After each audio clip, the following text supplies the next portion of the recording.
Hello, Charlottesville. This is Judah Whitcower, your afternoon co-host for the I Love Seville show. We hope you're doing well today. Sorry. Jerry's laughing and he's got me laughing too. Hope you're all doing well. We had a wild morning with Ralph Sampson and Jerry Hootie Ratcliffe. Quite interesting.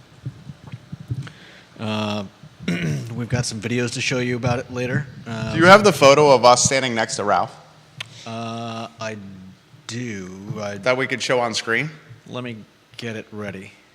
I have a feeling when this photo is posted on screen, it's going to turn into a meme for yours truly and the meme accounts as he towers over me. I very much enjoy the meme accounts and the attention they offer the I Love Seville network. A lot we're going to cover. Neil Williamson, are you watching the program? Judah Whitcower and I both read what you penned on the Free Enterprise Forum website today. You're a fantastic writer, Neil. I sincerely and genuinely mean that. You have many talents, Sir Williamson, but you are, as someone who's spent time in a journalism and writing career for newspapers, you certainly would have been an award-winning writer. And I completely enjoy the wry humor that comes through in both his interviews on here in the studio and in his writing. Right, I think Neil, if he was writing for a newspaper, would have been an award-winning columnist. No doubt. Call from Chris Kabash. Columnist. Chris, I'm literally on the show right now. I'm doing a business brokerage transaction right now, and I'm getting a phone call from one of the gentlemen on the other side. I'm on air right now. We'll call you afterward. All right, the photo is ready. So Neil talks about the permit process in Albemarle County and the housing shortage that's in the Charlottesville metropolitan statistical area. And there's only one metropolitan statistical area in the Commonwealth of Virginia that needs to increase housing production. And it just so happens to be this one. Guess where it is? Guess where this is? Big surprise. There's something under the tectonic plates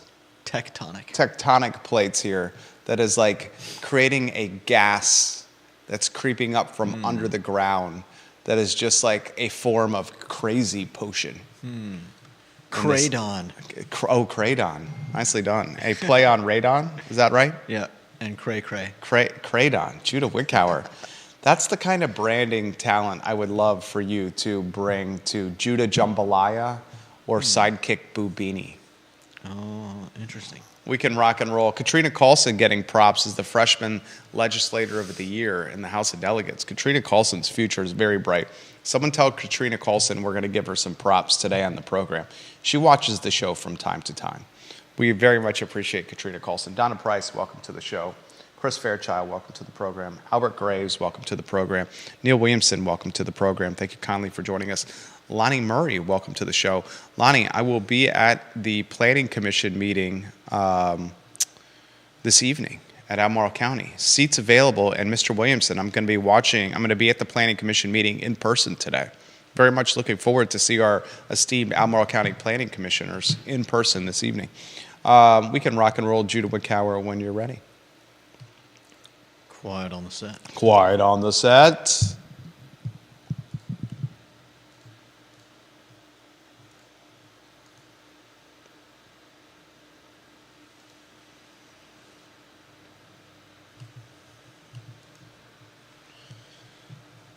Welcome to the I Love Seville show. Thank you kindly for joining us. My name is Jerry Miller. It is Tuesday afternoon in downtown Charlottesville, our studio in the shadows of Thomas Jefferson's University of Virginia, less than 2 miles from the rotunda of the John Paul Jones Arena in Scott Stadium. A hop, skip, and a jump from the Charlottesville Police Department. We just saw Chief Kachis walking in front of the studio prior to the show starting. Chief Kachis, freshly manicured, a fresh haircut for the George Clooney of policing. I'm a huge fan of Chief Kachis. I saw him out there the other day. Are you on a two-shot? Not yet. Are you doing the voice of God? Just a second. I'm trying to adjust. I very much want people to see the face when the Judah voice comes onto the talk show, so you don't come across as the voice of God. You saw Chief Kachis the other day.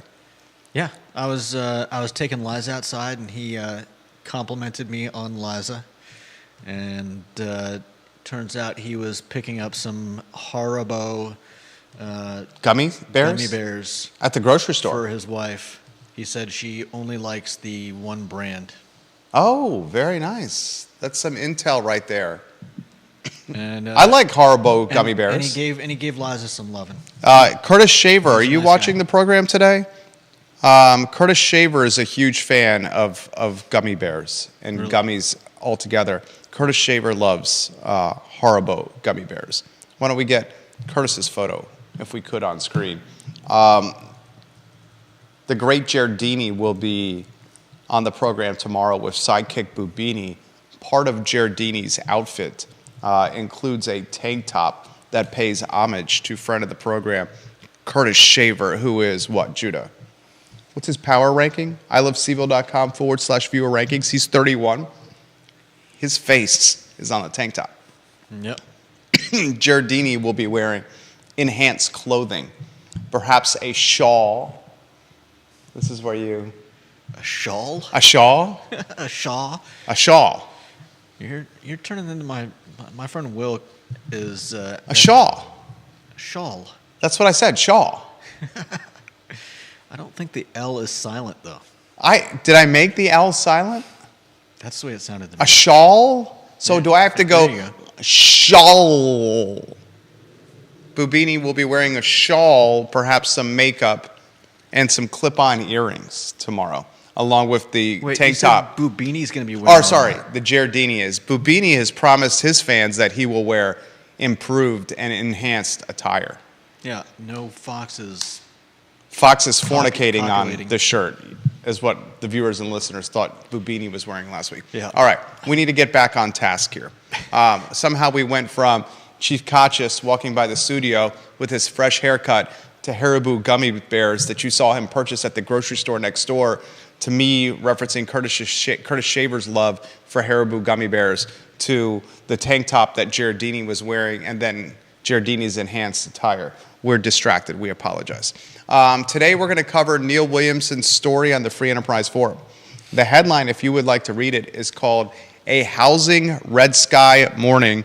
It was published today. It's in the lead content slot on Free Enterprise Forum, which has a URL of freeenterpriseforum.wordpress.com. Neil, can we go to the website with freeenterpriseforum.com? No, we can't. We should get the specific URL. Just the branding guy in me is mentioning this. I do love WordPress as a content management platform. We use WordPress as a CMS for the I Love Seville network as well.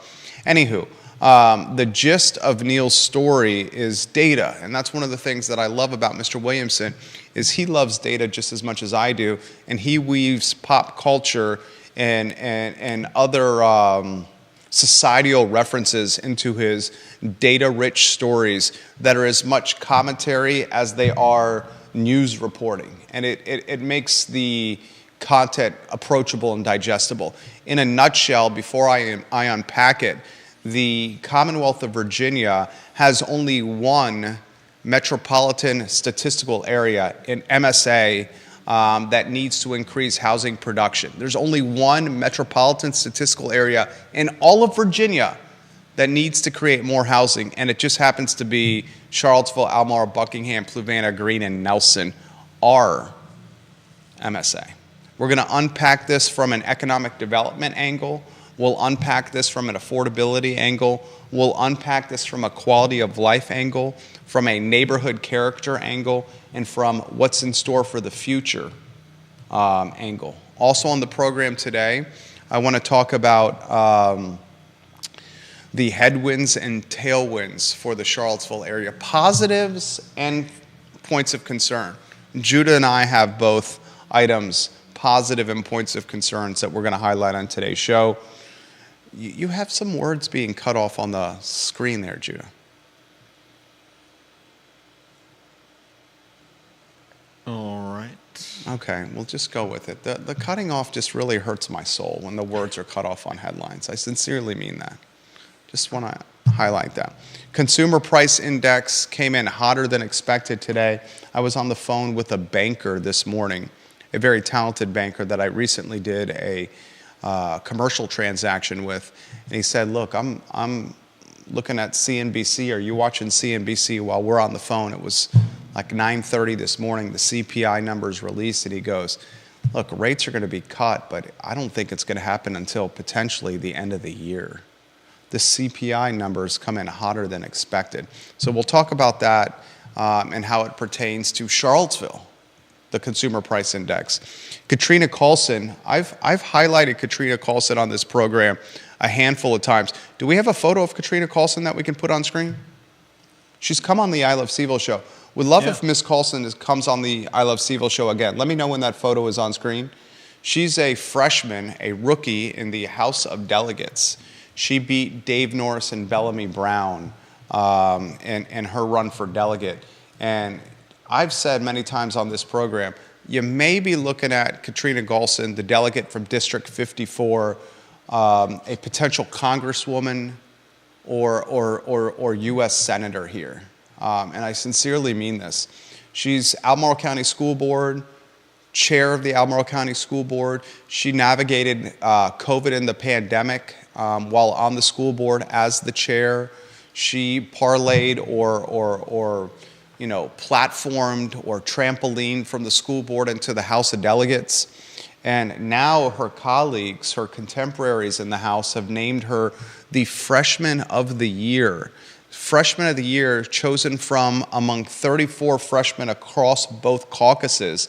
She ushered through the most bills of any of the freshmen during this last session. You're talking a city attorney for Charlottesville. She's got some Ivy League pedigree, right, Judah? Katrina Carlson, her photo's still on screen? No, not anymore. You can put it on screen. I think you may be looking at a congresswoman, a U.S. congresswoman, or a U.S. state senator waiting to happen. We know she's ambitious. So I want to unpack what she's doing in District 54 in the Democrat and the House of Delegates on today's program as well. She is an undergraduate. She has an undergraduate degree from Yale. She taught 7th grade math for 2 years. She completed some coursework for a master's degree at Boston University while earning a Massachusetts teaching license in middle school math and science. She went to UVA Law School, where she graduated in 2014. Quite impressive here. Also on today's program, we want to highlight the talk show we did this morning with Ralph Sampson. Ralph Sampson was in the house. You got the photo of Ralph? Yep. Here's a photo of Ralph standing next to me and Jerry Hootie Ratcliffe. I hope the meme accounts turn this into content on their social media pages. There's a play here on me not being the tallest for the meme accounts to use. Is that photo on screen? Ralph Sampson, 7'4", 7'5", 7'6". I mean, Hootie's an even 6 foot. You got to crop that a little tighter on the left-hand side there, J-Dubs. Hootie's 6 foot and I'd say 6 foot, 6 foot and a half. Look at how much taller he is. Roback's getting some nice love right there with the shirt I was wearing. Ralph was fantastic. We're going to play 2 clips from the Jerry and Jerry show today on the I Love CVille show, including when Boston Celtics general manager Red Auerbach shows up to Ralph Sampson's house in Harrisonburg with a briefcase full of $1 million in cash. That story was amazing. Mm-hmm. Red Auerbach trying to get Ralph Sampson to come out of college so he can draft him #1 and the NBA draft. Ralph finishes 4 years at UVA and walks the lawn to get his diploma. He does not leave school early. But Boston Celtics general manager Red Auerbach comes to Ralph's home in Harrisonburg with $1 million in cash money. Ralph tells that story this morning, and he also tells a story of what it was like to play against Patrick Ewing in what Sports Illustrated called the game of the century, two giants and titans, Patrick Ewing and Ralph Sampson going toe-to-toe. Judah, we will welcome you on a two-shot. You've already been on the program here. You're a key part of the show. What'd you make of Neil's story today on the Free Enterprise Forum? The headline, A Housing Red Sky Morning. Mr. Williamson is watching the show today. I found it fascinating. I want to unpack it today. Yeah, I mean, I'm always intrigued by what Neil writes and what he has to say. And, I mean, I was definitely surprised to learn that we are the only MSA in Virginia. According to the National Association of Realtors Interactive Housing Shortage Tracker, this on Free Enterprise Forum, only one metropolitan statistical area, the MSA, Charlottesville, Albemarle, Buckingham, Fluvanna, Greene, and Nelson, needs to increase housing production to keep up with job creation. We've been screaming this on our platform for years. Mr. Williamson puts it in very approachable written form on the Free Enterprise Forum.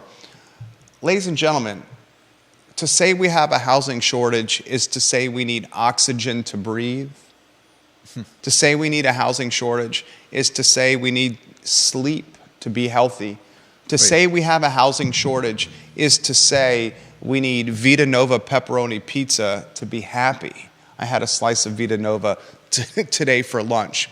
He highlights, Mr. Williamson, the economic development that's on the near horizon to the tune of data science, the Paul Manning Biotech Institute, the Northrop Grumman facility that's opening in Waynesboro, and the Amazon $11 billion investment that they're going to make that's going to create new jobs.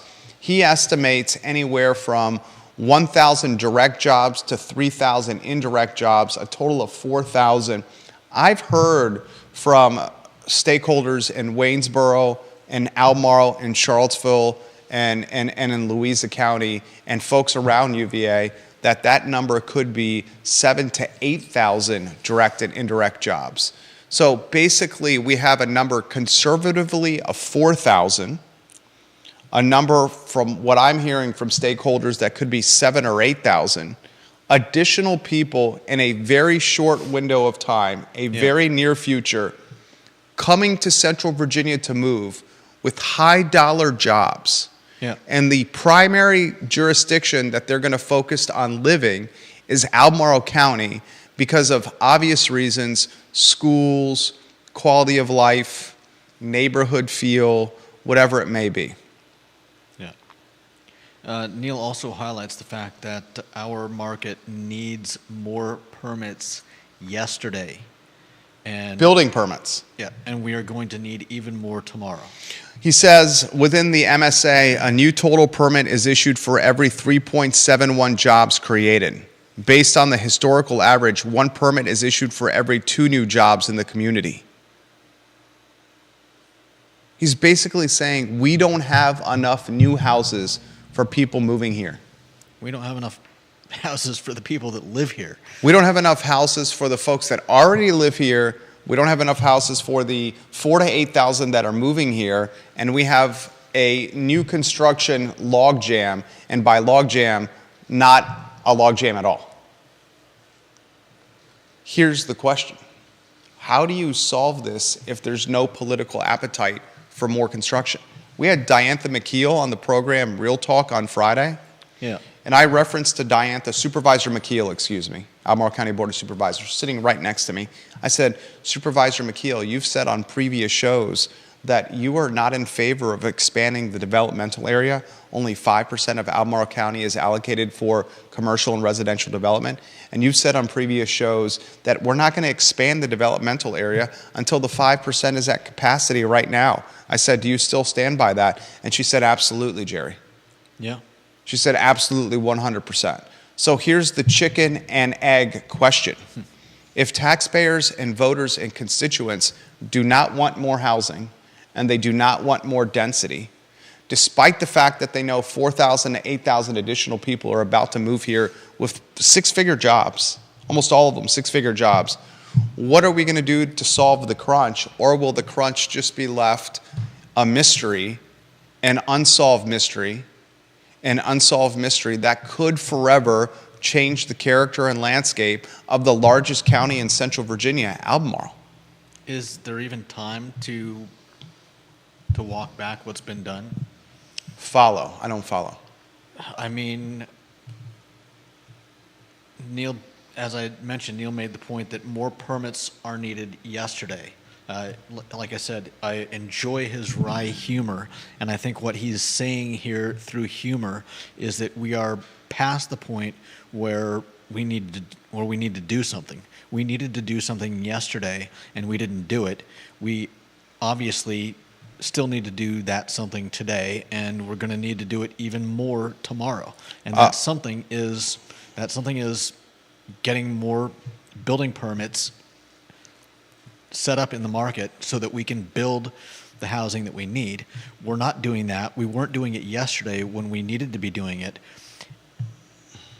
Is there at some point do we reach a cutoff where essentially we're just bailing water out of a sinking ship?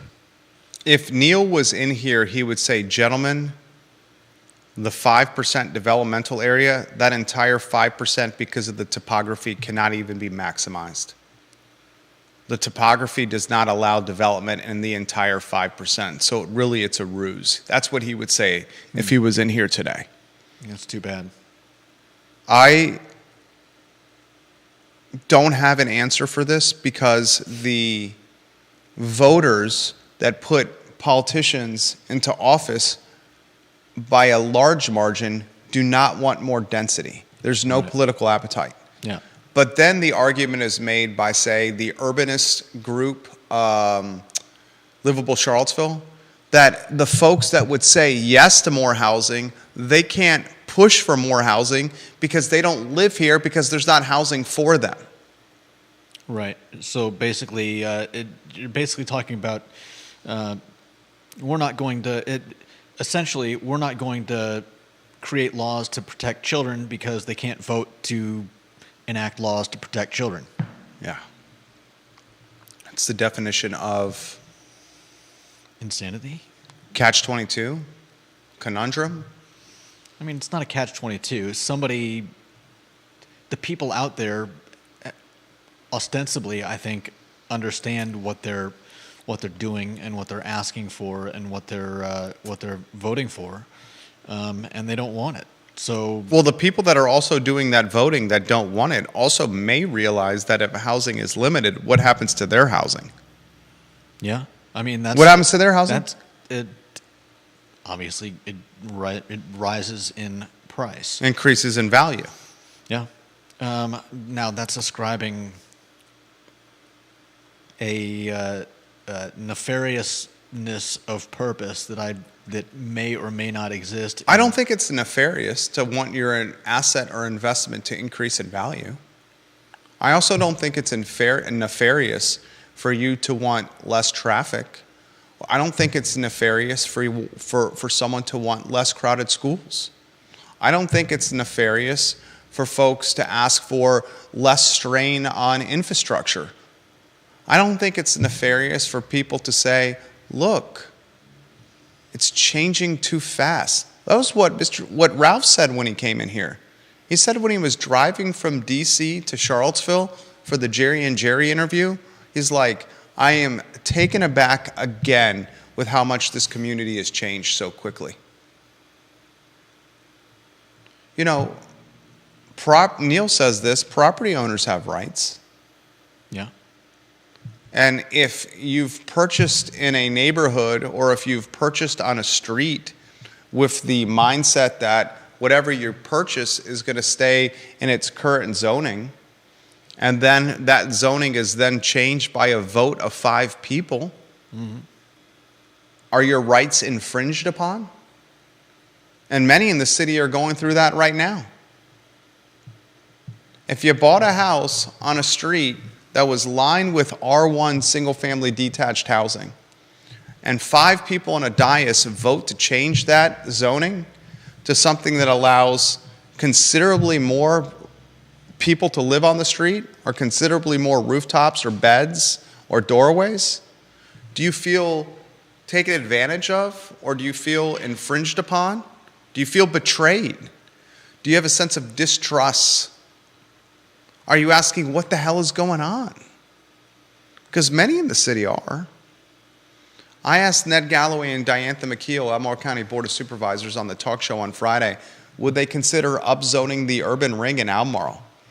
Their response, body language, and the response they communicated through their words in the microphones and on these cameras on this network, said not a chance in HE double hockey sticks would the urban ring be upzoned. I encourage anyone that's watching this program to head to the Free Enterprise Forum and read the headline, Housing Red Sky. A couple of key takeaways from Mr. Williamson's commentary and reporting is we have, and we know this already, a housing shortage and the only metropolitan statistical area in the entire Commonwealth.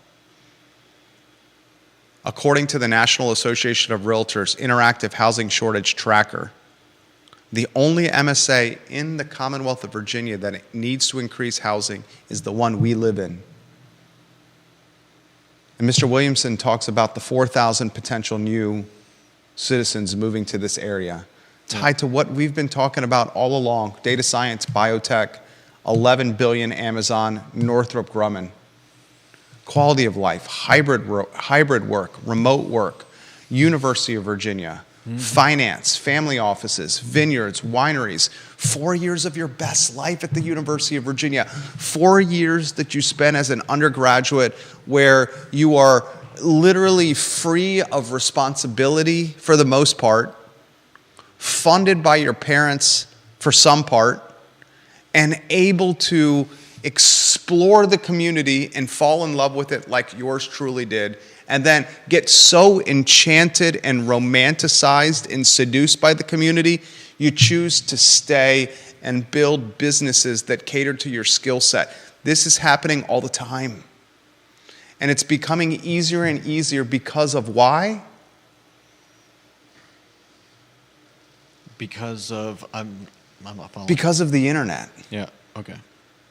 Never in American history has it been easier to start a business of merit than right now because of information superhighway and what you have at your fingertips.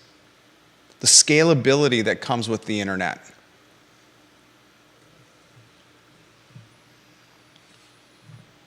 Makes for great fodder for a talk show. No doubt.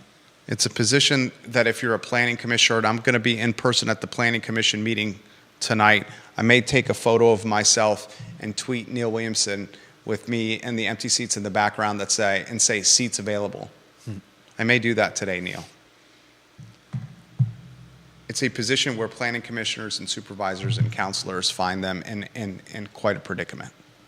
Anything else you want to add to this? I'll take the link and share it on the comments section of my personal Facebook page and some of the other Facebook pages for you guys to read. Anything you want to add, my friend? I mean, I don't think it should go unmentioned that he ends the article with a bit of finger pointing. Finger pointing? Yeah. And I think it's worth repeating. If localities wish to positively impact housing affordability, foster economic vitality, promote diversity, and enhance the quality of life for all its citizens, they should wake up and publicly acknowledge their role in creating the upcoming housing crisis. By understanding their role in crisis creation, They can then seek to remedy the situation by updating zoning codes, expanding development areas, and reducing regulatory boundaries that can free the market to answer the pent-up housing demand. Absent such changes, we will see continued gentrification and the loss of our once vibrant population diversity. Powerful. Would you say not? Powerful and well phrased. I just retweeted Neil's link. I put it on LinkedIn. I put it on my personal Facebook page. I'm going to share it in the I Love Sivo group right now. James Watson, I'm going to get to your comment here in a matter of moments. This question comes in from Jennifer. Jerry, I love when you call Mike Kochis the George Clooney of policing. Jennifer says, he is a very handsome police chief, and this got me thinking of all our elected officials, all our appointed officials, and all our city, county, and Central Virginia leaders. How would you rank them by their looks? That's a great question. All of them. That's a lot of people. Kochis is up there, right? Yeah, so is Katrina. Katrina Carlson's up there. Yeah. Someone make sure Chief Kochis and Ms. Carlson know we're giving them some props over here. They watch the program. Ms. Carlson's up there. Do we have a Chief Kochis photo we can put on there? We might. Who are the movie star lookalikes in Central Virginia's elected, appointed, and leadership realm? We have a Chief Kochis photo. He came on the program. I'm shaking his hands right here. That wasn't the question, though. What? The question was the top five? I'm hesitant to do a ranking.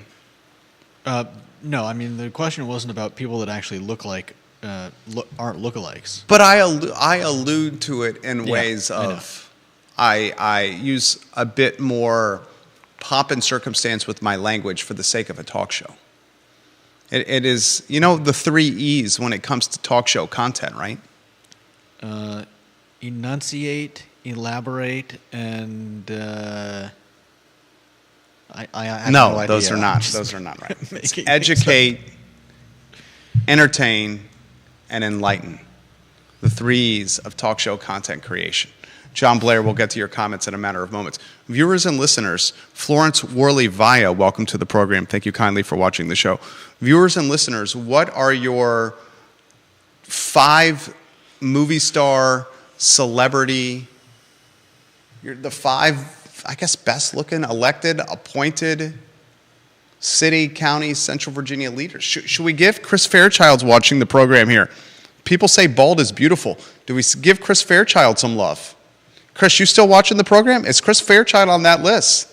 Mr. Fairchild, the supervisor from Fluvanna County, are you on that list with 5 of the best-looking, elected, appointed, voted Central Virginia leaders? Is he on that list there, Judah Wickower? Is Chris Fairchild on the list of the top 5? Why do you ask with such question? You almost Because ask I've been like with working on egas. How could it be Mr. Fairchild? I'm just making sure I got the question right because I was doing something We gotta over do here more while you were talking. Okay, yes, you got the question right. I would need a list of all the people. I mean, I don't know who You else got to he's up shoot against. from the hip, my friend. I'd say Chris is definitely up there. It's very dominated. It's male dominated if you think about it. Again, I would need a list to better judge that. I mean, look at the that Board of statement. Supervisors. How many Albemarle County Board of Supervisors can you name? Come on. I think we figured out. Let's I could do it. name What do you like got? Come on, rattle off 2 or 6. 3. Go. So we got Diantha McKeel. Diantha We got McKeel. Ned Galloway. Okay. We've got Pruitt. Mike Pruitt. Let's see. Oh man, I got her name last time. Ann Malik. And Malik Judah, number 4. 2 to go. I don't think I can get the other 2 One I know you're not going to get. Jim Andrews, the chair. right. And then the one that went in the brouhaha with the gentleman from Freebridge Auto. Oh man, Judah. it's right on the tip of my brain. Judah. I don't know if I can. Bila Pisso Curley. Yeah, that's right. Be Lepisto Kirtley. City Council, you have always Slam gets Dunk, me. right? Natalie Ostrin, she may be on the list. Yeah. Brian Probably Pinkston, put her Juan on. Diego Wade, Michael Payne, Lloyd Snook. What do you Yes. got? Maybe you Those throw a are little those are 4 other people. Creed Deeds in the mix. Katrina Carlson in the mix over there. We already said that. Amy Laufer in the mix. Great deeds. I don't know. What? You're throwing shade on Mr. Deeds? I gotta get a Mr. good Deeds picture of reminds him. me of the movie with Adam Sandler. Change your socks. Mr. Deeds. Change your socks. I never saw that. You've never seen Mr. Deeds? Nope. He does not like movies based on humor and comedy. You find Some of them. Adam Sandler to be too slapstick for you. Most of the time, I've enjoyed a few of his movies, but I can't watch them all. Same with Will Ferrell. They're just too like random. It's just kind of like writing gags. Carol Thorpe, welcome to the broadcast. Do we say the best looking, can I say female? Or is it woman? You could say best looking female politician. Why can't I say best looking female? Because female is basically it alters whatever comes after it. Female can be a noun. It doesn't just have to be an adjective.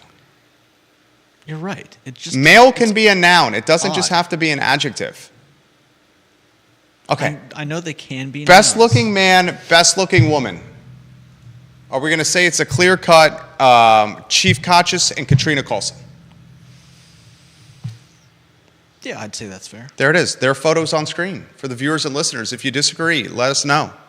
The question was posed by Jennifer right there. Who would you say are the most movie star lookalikes of the leaders elected, appointed, or hired in the Central Virginia community? Somewhere Chris Fairchild is saying, I've got Chief Kachis.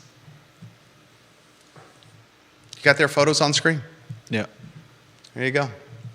And props to both of them for doing fantastic work in their first year. Chief Kachis just celebrated his 1-year anniversary, and he's doing yeoman's work. Mm-hmm. An amazing job fighting crime in Gotham. Yeah. And Carlson just got named the Freshman of the Year in the House of Delegates by her peers, chosen from 34 freshmen across both caucuses. She ushered through the most bills of any of them during the session, during the most recent sesh. Yeah, and I'm looking through at her sponsored bills, and good God, there's a lot of them. Talk to me, Papa Bear. Talk to me. I mean, I don't want to bore everyone to death. Well, just rattle them off. I mean, they're HB2, HB18, HB22. Oh, but you don't have a little title HB23. for each bill? I can give you the bill name, but some of them are like actual sentences. So HB2, assault, firearms, and certain ammunition, etc. Purchase, possession, sale, transfer, etc. prohibited. HB 18, hate crimes and discrimination, ethnic animosity, penalties.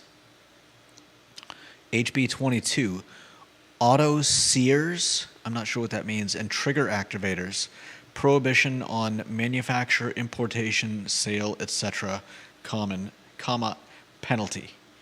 HB 23, HB 27, 32, 33, 34, 35, 36, 48, HB 100, child labor offenses, increases civil penalties, HB 102, 106, 108, 174, marriage lawful regardless of sex, gender, or race of parties, issuance of marriage license, HB 177, 178, 179, Okay, HB 281, child day programs, use of office buildings, waiver of zoning requirements. 312, Okay. 327, 350. I'm only this far down. Entertain, educate, and enlighten. on- God, that's a lot of bills. I'm like this far I- down. I on believe the scroll you. Bar. I'm not gonna keep going. I would kindly invite Ms. Carlson to join us on the program so we can talk about every HB under the sun, including happy birthdays. I mean, it goes all the way. Oh well, they ran out of HBs and they went to HJRs and finally HRs at the end. No, I don't know. I gotta don't know give they run friend out, of the but program over there, Mr. Jim Hingley, some props for maybe being on the movie star list. The man's aging like a fine Merlot, Jim Hingley. So who does he look like? Well, do we want to make it lookalikes? You're saying Kochis is the George Clooney of policing. Well, that's what you keep saying. Well, I was meeting movie star looks. I guess I did say movie lookalikes. Okay, Kochis is the George Clooney of policing. Delegate Carlson is most akin to who appearance-wise on the silver screen. Her photo back on screen, please. Delegate Carlson, viewers and listeners, if you're watching the show right now, Ms. Carlson is... My first impulse is Julia Roberts. Julia Roberts, wow, that's high. Oh man, I just tossed that. That's mean, high praise right there. Carol Thorpe is throwing some shade at us right now. Go ahead, Julia Roberts. Okay, you're finishing your. I mean, she's beautiful. She's got curly, wavy hair. Obviously, skin tone's a little different and hair color is different. All right, we're going the Julia Roberts like I said, of the House of Delegates. That's How about my first impulse? Jim Hingley? Jim Hingley. That's on you. I'm going to go Mr. Hingley as a brawnier Robert De Niro. Brawnier. Yeah, Mr. Hingley's pretty brawn. Strong guy. Okay. Okay. There we go. All right, comments are coming in. Comments are coming in quickly here. Carol Thorpe goes. Carol Thorpe of the Jack Jewett District, who we very much appreciate. Can we get her photo on screen? Yep. She is is it 9 in the family? She's throwing shade at us right now. She's giving us some shade over there. Sorry, Carol. We do like shade. Sorry, Carol. Sorry. Apologize. John Blair, number 2 in the family, is watching the program. Can we get his photo on screen? Are you not going to share the shade? She's like, must be a slow news day. Oh.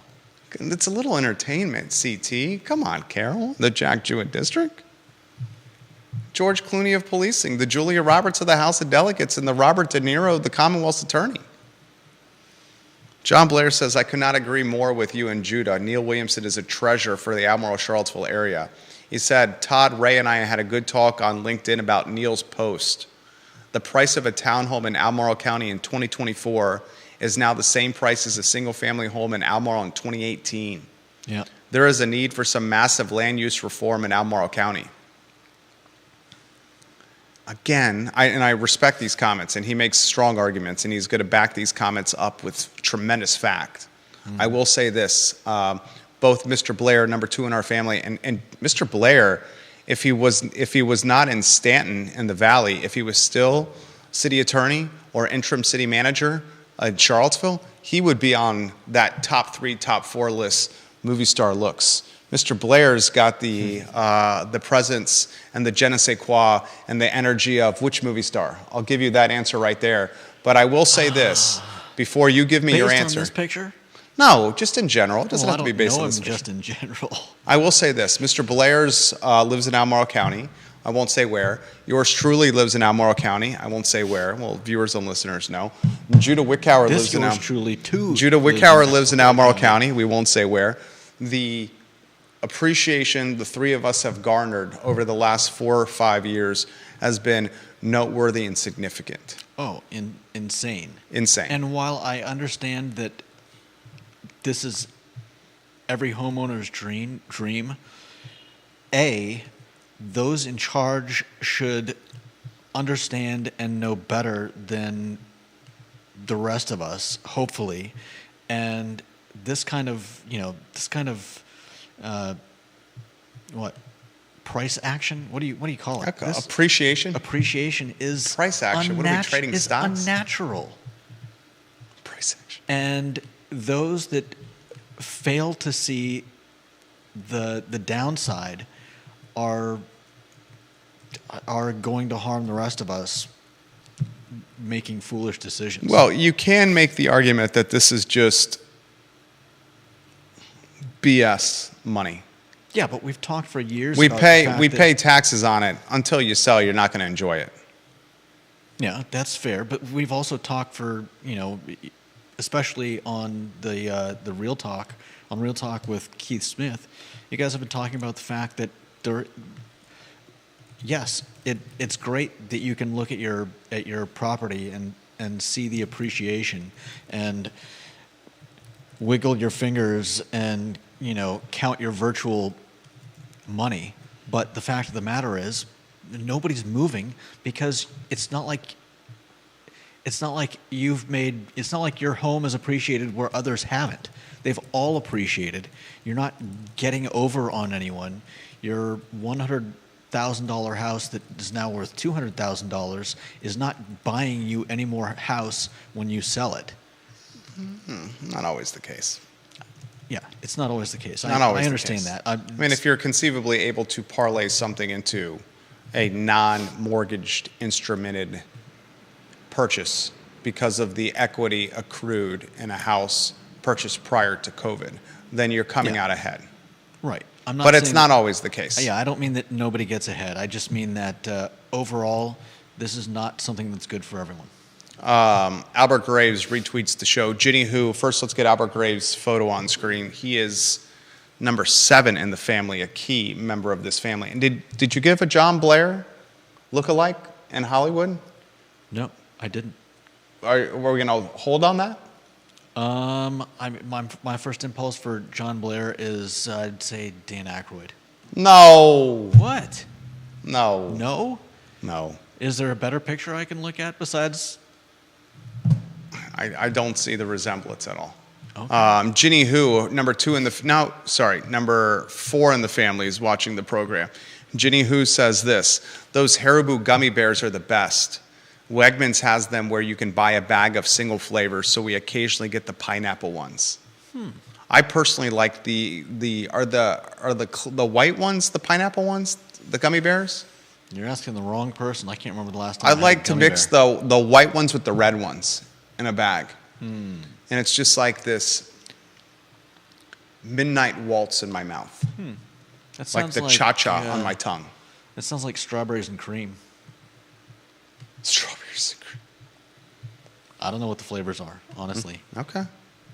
I want to highlight on today's program a couple of sizzle reels from the Jerry and Jerry show where Ralph Sampson joined us. Before we do, if you go on a one-shot so I can see the headlines, because if you remember, we finished the headlines. Well, I did not email them to you. We actually typed them in directly. Headwinds and tailwinds, I believe, is a topic we haven't gotten to, although this first 40 minutes of the program were headwinds and tailwinds potentially of the show. I mean, economic development, jobs are coming. Thousands of jobs in the next few years. Thousands of new jobs, incremental jobs in the next few years. Yeah. Economic development. Coveted area to live. The number one employer expanding, UVA. Yep. Housing appreciation. I could continue with the tailwinds if you want me to. Quality of life.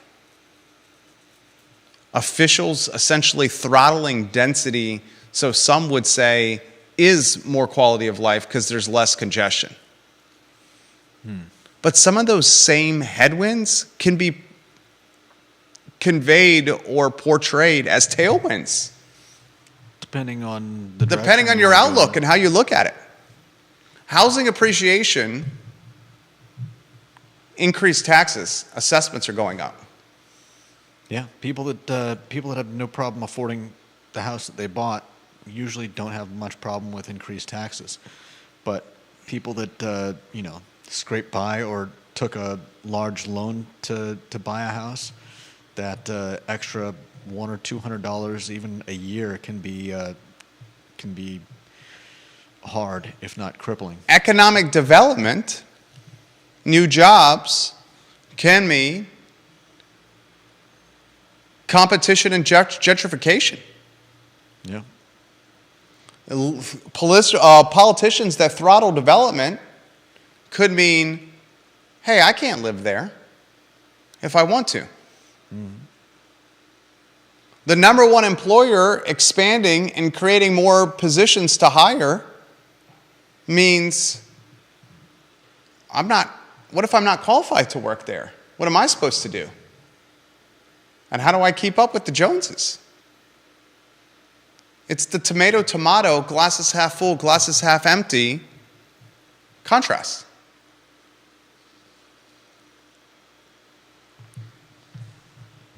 Anything you want to add to that?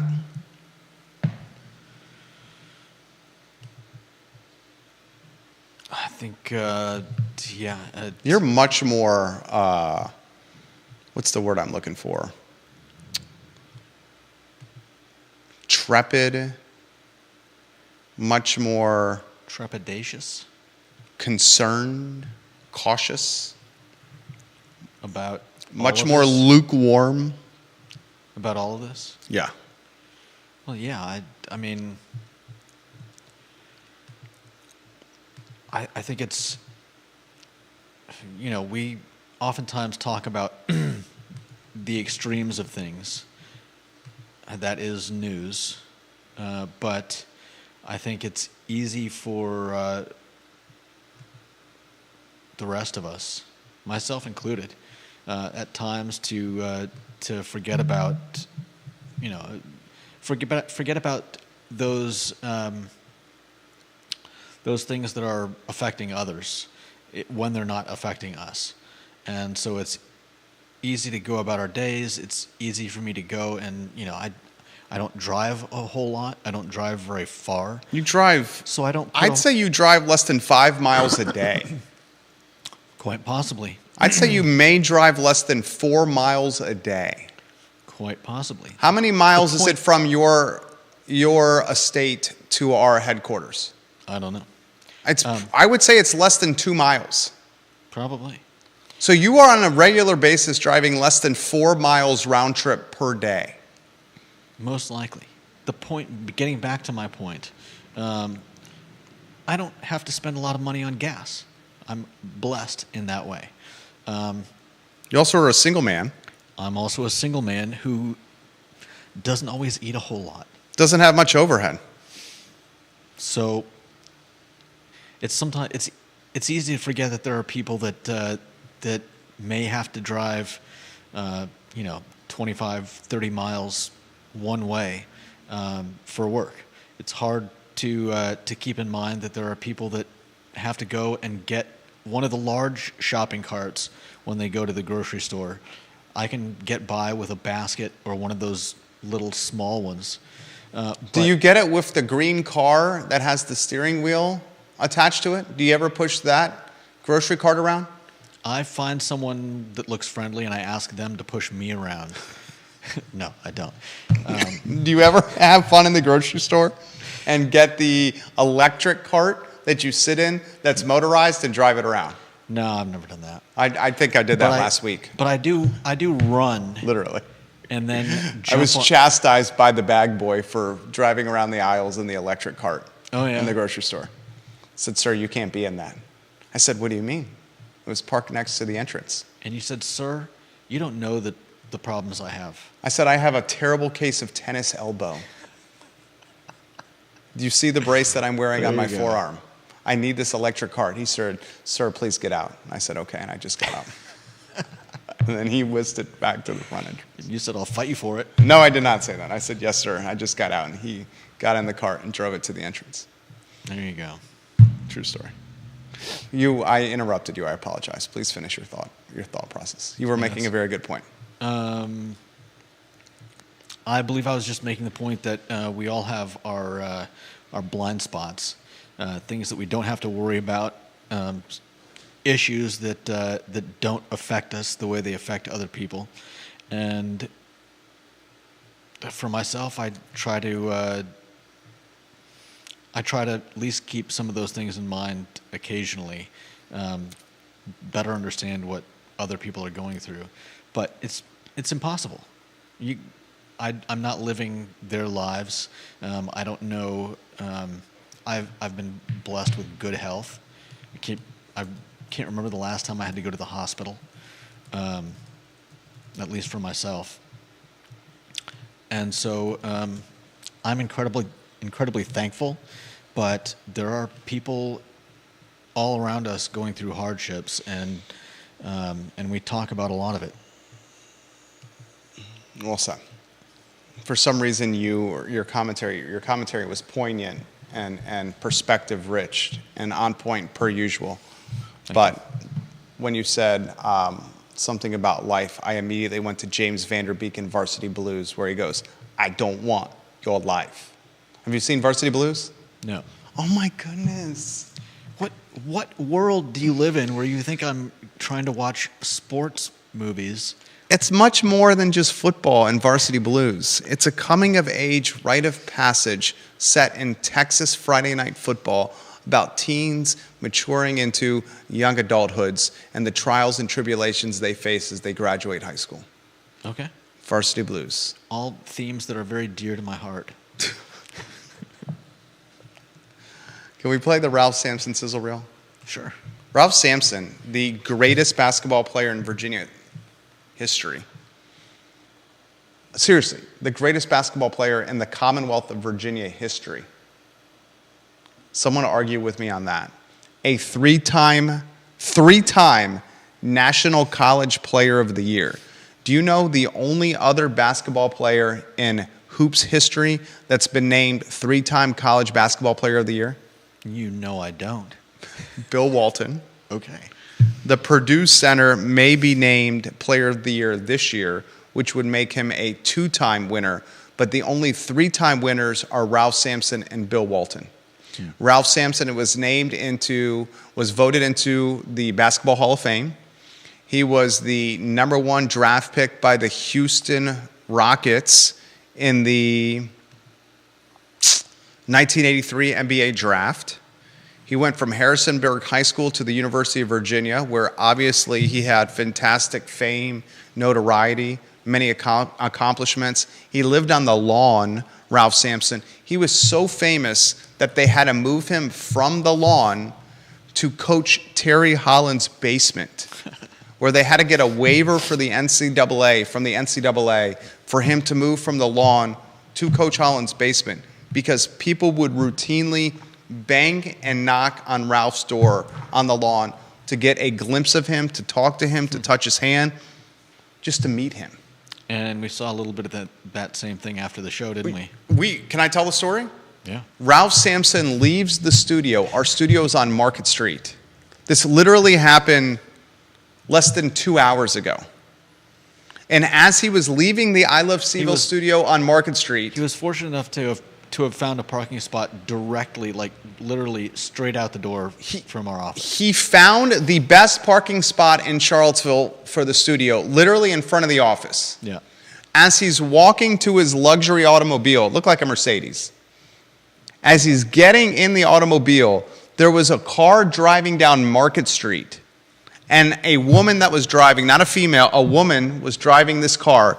She screeched on the brakes, came to an immediate stop, got out of her car, engine running, door wide open on Market Street, runs around the hood of her Honda Accord just to greet Ralph Sampson, shake his hand, grinning like a schoolgirl as if she saw the George Clooney of policing. Yeah.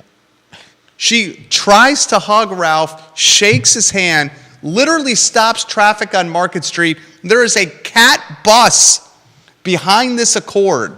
Waiting, honking on the horn, saying, "What the hell are you doing?" She did not care. She wanted to greet Ralph. And as that interaction was happening, as Judah and I are seeing this interaction through the storefront of the I Love Seville network, other cars are going by in the other direction, stopping. Yeah! There's other cars coming down Market Street in the other direction, stopping in the middle of Market Street. 10,000 cars every day go by this road, honking and waving to Ralph. Yeah. It's like the Taylor Swift of Charlottesville. Sure. Is Ralph more of a celebrity locally than Dave Matthews? I have no idea. People leave Dave alone. Dave can wear a hat and go incognito. Dave is also a How tall do you think he is? When you're 7'6", you can't hide. Yeah. Can you put the photo on screen? I'm sitting next to Ralph. I'm 6'5". No, I'm not. Liar. I'm 5'7". Was 5'8". Went to my last physical. Evidently, I'm shrinking. Cars on either side of Market Street in either direction stopped to interact and just to get a hello or to shake the man's hand today. Yeah. I cannot imagine what it was when he was a student at the University of Virginia. He tells a story on the Jerry and Jerry Show today about what it was like having Red Auerbach, the general manager of the Boston Celtics, a Hall of Famer, one-time coach of the Celtics, come to his house in Harrisonburg with $1 million in a briefcase to try to persuade him to leave the University of Virginia early and to enter the NBA draft. We have that sound for you. Can you imagine the general manager of the Boston Celtics coming to your home in Harrisonburg with a briefcase with $1 million in it, trying to persuade a 20-year-old man to leave college early so he can draft him with the #1 overall draft pick in the 1980 NBA draft? Here's the story. Cue up that sound in 3, 2, 1. Give us the Red Auerbach story. He offered you $1 million? Yeah, the story was that he came, he had a suitcase with $1 million in it. I don't know if that was That's what it looked true or like. not. I don't know. So there's a picture of him and Mr. Fitzgerald that owned the Celtics came in. They came to the front door. We let them in. They wanted to talk to us about coming out. And it's funny because no Cedric Maxwell played with him in Houston. So he had the podcast. We was on his show a couple of years ago, and he said, well, Red came to me and Larry and said, would you come down and help us coach Ralph Sampson to come in, into the league?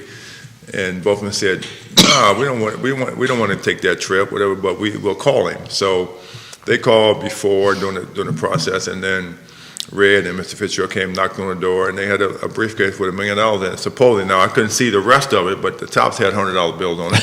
But I don't know if underneath didn't have. Who knows, right? So you can come play for the mighty Boston Celtics, and we'll give you this $1 million, and you'll play in Boston and be great. So just wasn't ready. I was only, like I said, 200 pounds. I wasn't physically ready for Robert Parrish and the East brutal beatdown in the league at that point in time.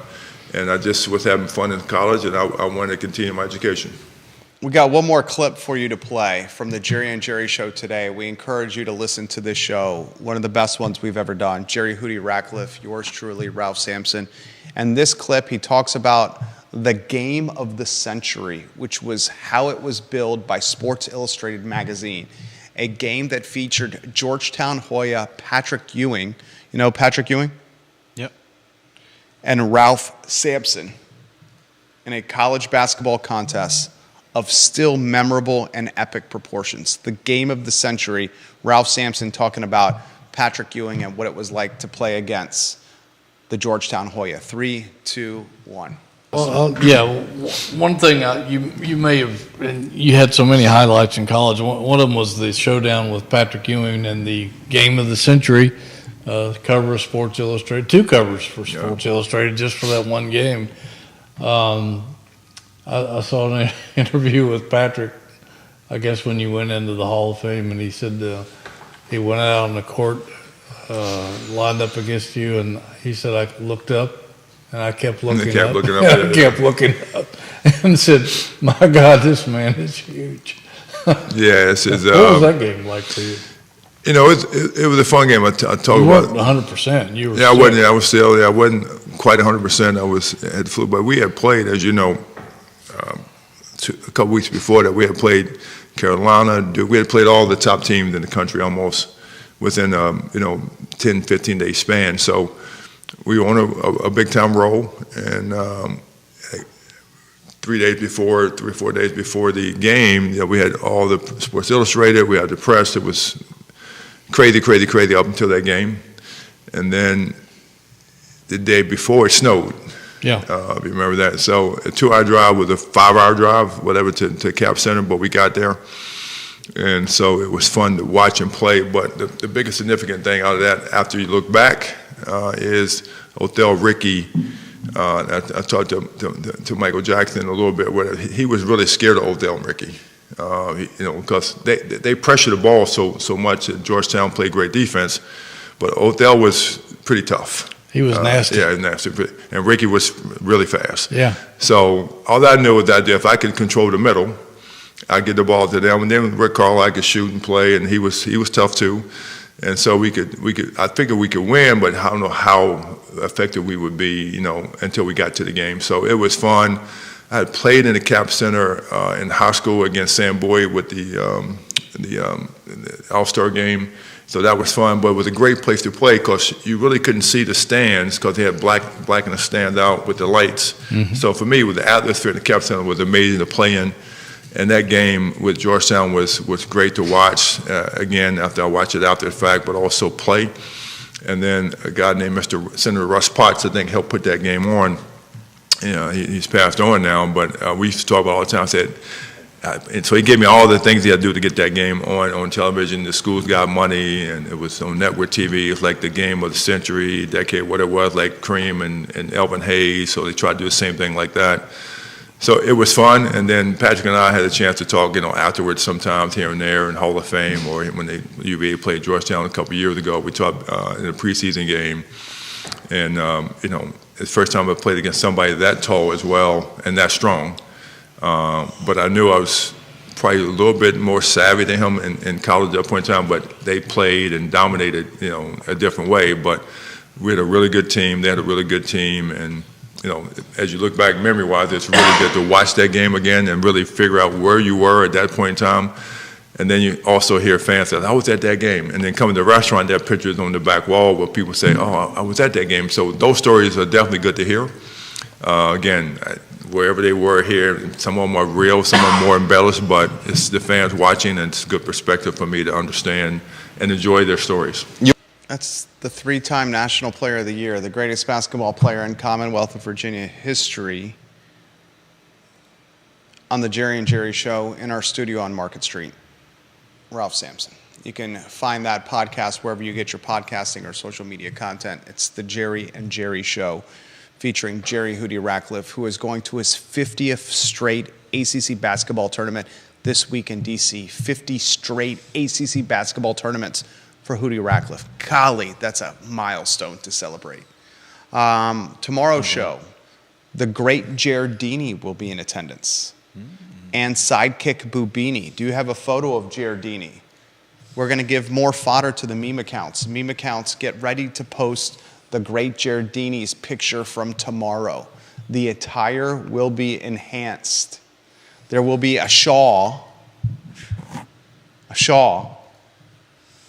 George Irwin Shaw. Maybe some clip-on earrings, and perhaps an envelope in Giardini's attire tomorrow. What will Bubini be wearing? I don't know. Bubini? I gotta find something suitably. I don't know. It's not an answer. I gotta find something suitably Bubini-ish. Come on, Bubini.